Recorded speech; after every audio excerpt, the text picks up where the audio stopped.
আমি আজকে সারাদিন কিছু খাই নাই। আপনি কিছু মনে করবেন না, আমি না আমার টাকার পার্সটা বাসায় রেখে আসছি।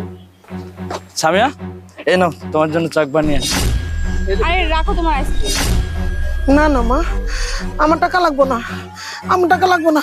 5,000 টাকা পেয়েও মহিলা না নিয়ে কেন চলে গেল? আপনার স্বামীর কসম দিলাম, আপনি সত্যিটা আমার কাছে বলুন।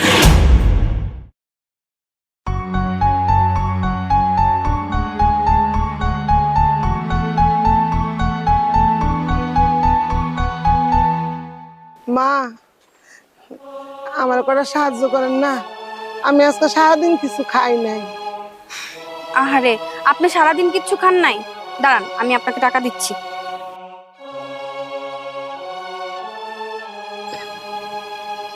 আন্টি, আপনি কিছু মনে করবেন না, আমি না আমার টাকার পার্সটা বাসায় রেখে আসছি, এখন দিতে পারছি না। মা, একটু ভালো করে খুঁজে দেন না মা, দেন মা কয়টা টাকা।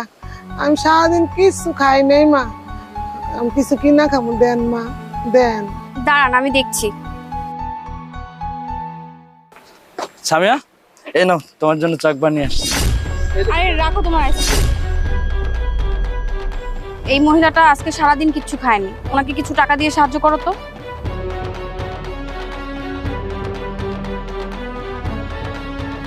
এগুলো ধর।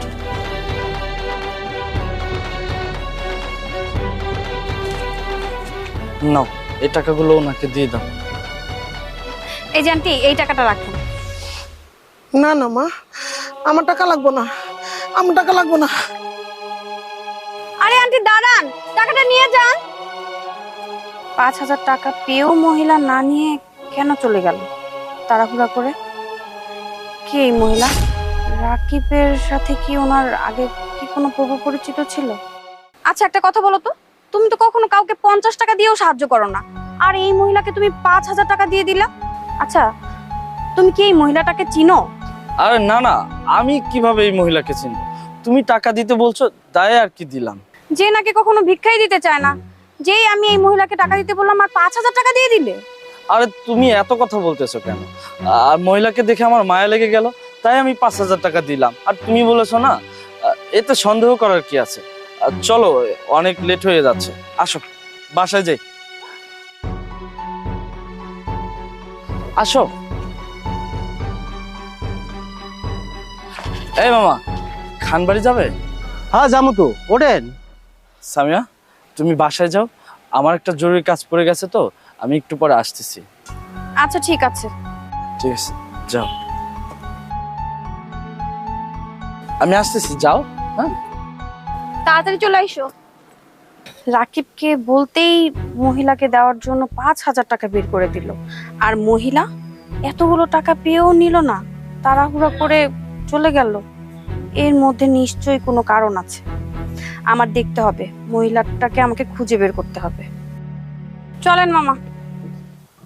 বাবা, আমার কিছু সাহায্য করেন বাবা, আমি 2 দিন ধরে কিছু খাই নাই। বাবা, আমার একটু সাহায্য করবেন, আমি 2 দিন ধরে কিছু খাই নাই বাবা। কি বলছেন খালা? আপনি 2 দিন ধরে কিছু খাননি? না বাবা, কিচ্ছু খাই নাই বাবা, আমার একটু সাহায্য করেন, আমি কিছু খামু। ঠিক আছে খালা, আপনি এখানেই বসুন, আমি দেখি আপনার জন্য কোনো খাবার আনতে পারি কিনা। আচ্ছা আচ্ছা, ঠিক আছে। ঠিক আছে।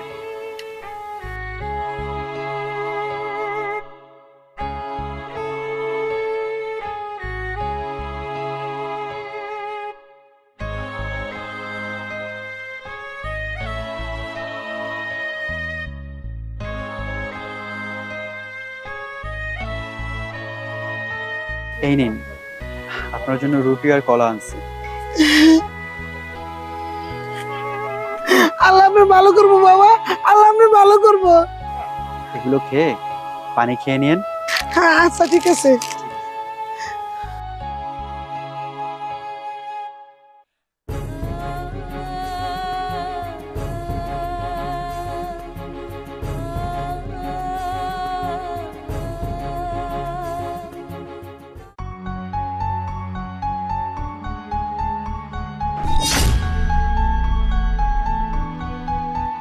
দাঁড়ান, আমার কথা শুনুন। কোথায় যাচ্ছেন আপনি? আমার যাইবার দাও। দেখেন, আমি আপনাকে যেতে দিব, কিন্তু আমার একটা কথার উত্তর দিয়ে যেতে হবে, তখন আপনার যেখানে খুশি সেখানে যায়। আচ্ছা, কিছুক্ষণ আগে আমার স্বামী আপনাকে 5,000 টাকা দিতে চাইলো, আপনি টাকাটা না নিয়ে তাড়াহুড়া করে চলে গেলেন কেন বলেন তো? আপনি কি আমার স্বামীকে চিনেন? আমার কেন জানি সন্দেহ হচ্ছে এখানে নিশ্চয়ই কোনো কারণ আছে। এখন আমাকে দেখে আপনি তাড়াহুড়া করে চলে যাচ্ছেন, কারণ কি বলুন তো? আচ্ছা সত্যি করে বলুন তো, আপনি কি রাকিবকে চিনেন? না না, আমি তো আপনার স্বামীর চিনি না, আমার যাইতে দেন। সত্যিটা আমাকে জানতেই হবে, না হলে আপনাকে আমি এখান থেকে যেতে দিব না। আপনার স্বামীর কসম দিলাম, আপনি সত্যিটা আমার কাছে বলুন। আরে আপনি আমার স্বামীর কসম দিতেছেন কেন? আমি কিছু জানি না, আমার যাইতে দেন। দেখুন, আপনার স্বামীকে যদি আপনি সত্যিই ভালোবেসে থাকেন, সত্যিটা আমাকে বলুন, নইলে কিন্তু আপনার স্বামীর কোনো ক্ষতি হয়ে যাবে। ঠিক আছে মা, তুমি যখন আমার স্বামীর কসম দিলা, আমি সত্যিটা কইতাছি, আমি আমার স্বামীর আত্মারে কষ্ট দিতে পারুম না মা। তাহলে শোনো মা, ওই যে তোমার স্বামী আছে না রাকিব, ওই আমার পেটে ধরা সন্তান, কুলাঙ্গার সন্তান, যে কিনা নিজের মায়ের ভালাই রেখা আর খোঁজ খবর না নিয়া তোমার নিয়ে আরাম আসে আছে, সুখে শান্তিতে আছে। কোন মা তার সন্তানরা অভিশাপ দেয় না। আমি দোয়া করি ও তোমার নিয়ে সুখে থাক, শান্তিতে থাক। আমি আর কয়দিন বাঁচবো, যে কয়দিন বাঁচছি রাস্তাঘাটে এমনি সেমনি আমার দিন পার হয়ে যাবে। তোমরা সুখে থাকো, শান্তিতে থাকো, এই দোয়াই করি। না মা, আমি এত অমানুষ হয়ে যাইনি। আমার শাশুড়ি রাস্তায় রাস্তায় ভিক্ষে করবে আর আমি আরাম আয়েসে এসির নিচে থাকবো, এটা হয় না। আমি আপনাকে এখান থেকে নিয়ে যাব, চলেন আপনি আমার সাথে। না না না না মা, আমার নিজে নিয়ে যেতে চাও না।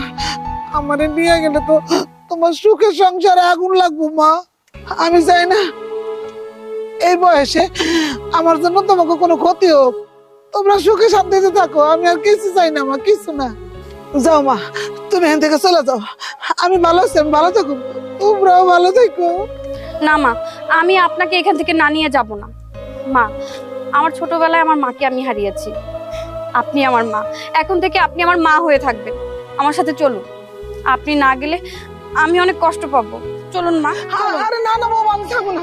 আরে আমি বলছি যেতে হবে। আরে কি করতেছো মা? আরে মা, আমার সাইরা দাও মা, তুমি যাও। রাকিব, কোথায় তুমি? দেখো কাকে নিয়ে এসেছি। রাকিব, আরে সামিয়া, তুমি এটা কি করছো? তোমার কি মাথা ব্যথা গেছে নাকি?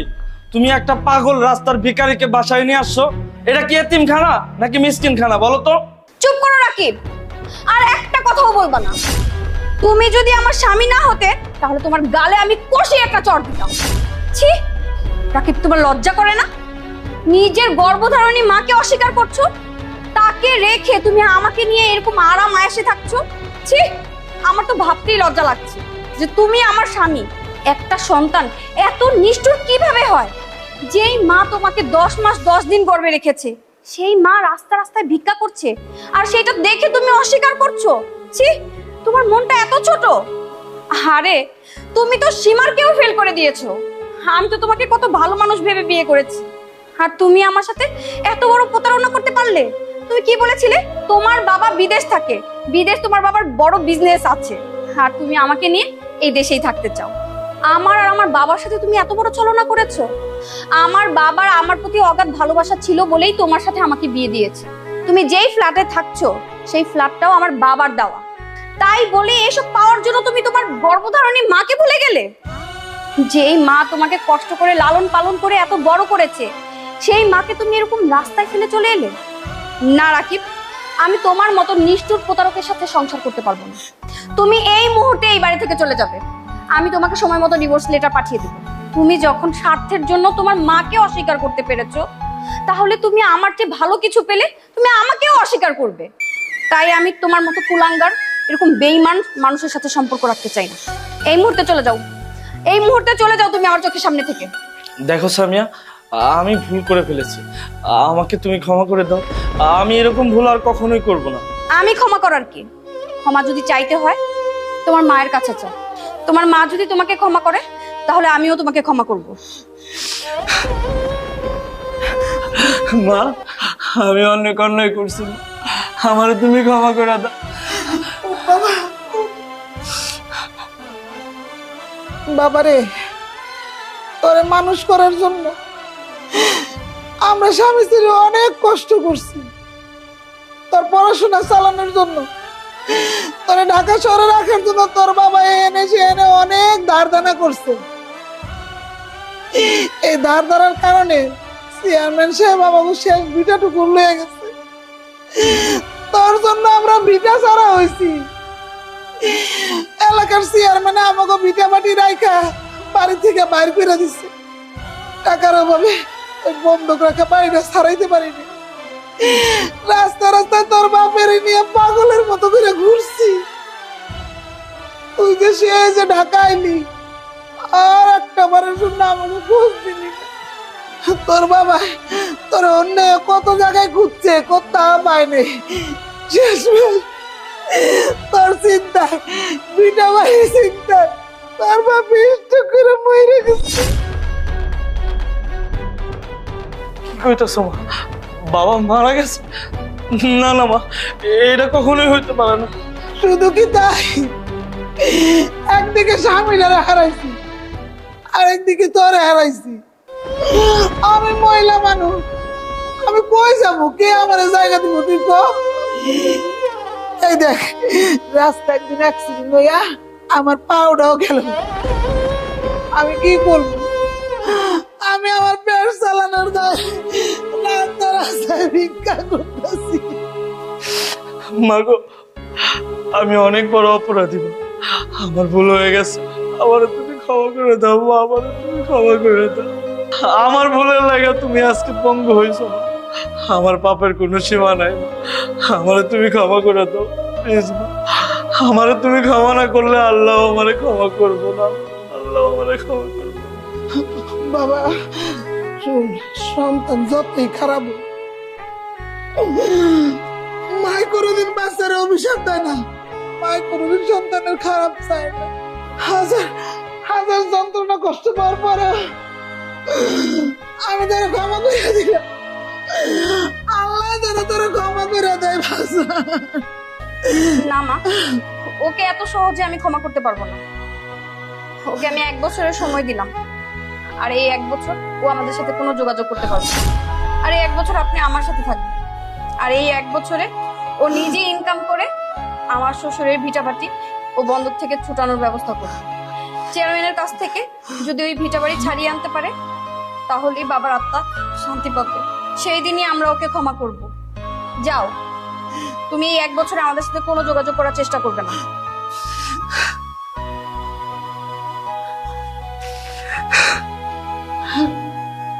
বৌমা, বন্ধুরা, আমাদের ভিডিও দেখে কি বুঝলেন? কখনো লোভে পড়ে বাবা মাকে কষ্ট দিবেন না। বাবা মাকে কষ্ট দিলে তার পরিণতি ভালো হয় না। যে যেমন করবে সে তেমন ফল পাবে। বন্ধুরা, আমাদের ভিডিও যদি ভালো লেগে থাকে অবশ্যই লাইক, কমেন্ট আর শেয়ার করবেন। আর আমাদের নতুন ভিডিও পেতে ফলো দিয়ে রাখবেন।